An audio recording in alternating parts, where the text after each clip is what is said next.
Hello అండి అందరికీ. కట్టెల పొయ్యి మీద ఎప్పుడైనా మటన్ బిర్యానీ ట్రై చేసిరా? నేను ట్రై చేసిన. టేస్ట్ మాత్రం సూపర్ ఉంటుంది. మీరు ఎప్పుడైనా ట్రై చేయకపోతే కంపల్సరీ ట్రై చేయండి ఈసారి. మొన్న నేను దసరాకి ఇంటికి వెళ్ళినప్పుడు ఎప్పుడు చికెన్ బిర్యానీ చేసుకుంటాం కదా, ఈసారి మటన్ బిర్యానీ ట్రై చేద్దామని ట్రై చేసినాం. సూపర్ టేస్ట్ వచ్చింది. నేను కేజీ మటన్ తీసుకున్న, ఫ్రెష్గా అప్పుడు కొట్టిందే. దాంట్లోకి అన్ని మంచిగా మసాలాలు అన్నీ కలిపి ఒక గంట సేపు పక్కకు పెట్టిన. ఉప్పు, కారం, పసుపు, అల్లం వెల్లుల్లి పేస్టు, ఇంకా పెరుగు, మసాలా, ధనియాల పొడి ఇవన్నీ వేసి మంచిగా కలిపి ఒక గంట సేపు పక్కకు పెట్టిన. ఏంటి కట్టెల పొయ్యి మీద అని చెప్పి మళ్ళీ గ్యాస్ మీద అని చూపిస్తున్నా అనుకుంటున్నారా? కట్టెల పొయ్యి మీద ఆల్రెడీ రైస్ ఉడుకుతుంది, ఇంకా 2 నిమిషాలు టైం వేస్ట్ చేయడం ఎందుకని చెప్పి గ్యాస్ మీద పెట్టినాము. మళ్ళీ ఒక గిన్నె పెట్టుకొని అందులో ఆయిల్ వేసుకొని ఉల్లిపాయలు కొంచెం వరకు వేయించుకొని అందులో అల్లం వెల్లుల్లి పేస్ట్, పసుపు వేసుకొని మనం ముందుకు కలిపెట్టుకున్న మటన్ వేసుకొని ఒక 5 మినిట్స్ ఉడకనివ్వాలి.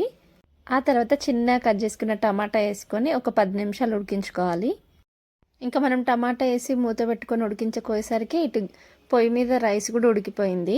నేను ముందు వీడియోలోనే చెప్పినా కదా, మేము ఊరు వెళ్తే కంపల్సరీ కట్టెల పొయ్యి మీదనే మ్యాక్సిమం వంటలన్నీ కట్టెల పొయ్యి మీదనే చేసుకుంటాం మేము.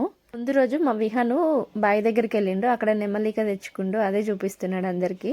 మనం ముందుగా ఫ్రై చేసుకున్న ఆనియన్స్, కొంచెం కొత్తిమీర వేసుకొని కలిపి పెట్టుకోవాలి. 70% ఉడికిన రైస్ని, బాస్మతి రైసే, కేజీ మటన్కి మేము కేజీ రైస్ తీసుకున్నాము. ఇంకా రైస్ మొత్తం వేసుకొని మంచిగా నిప్పుల మీద నిప్పుల సెగతోటి దమ్ పెట్టుకుంటే మటన్ దమ్ బిర్యానీ రెడీ అయిపోతుంది.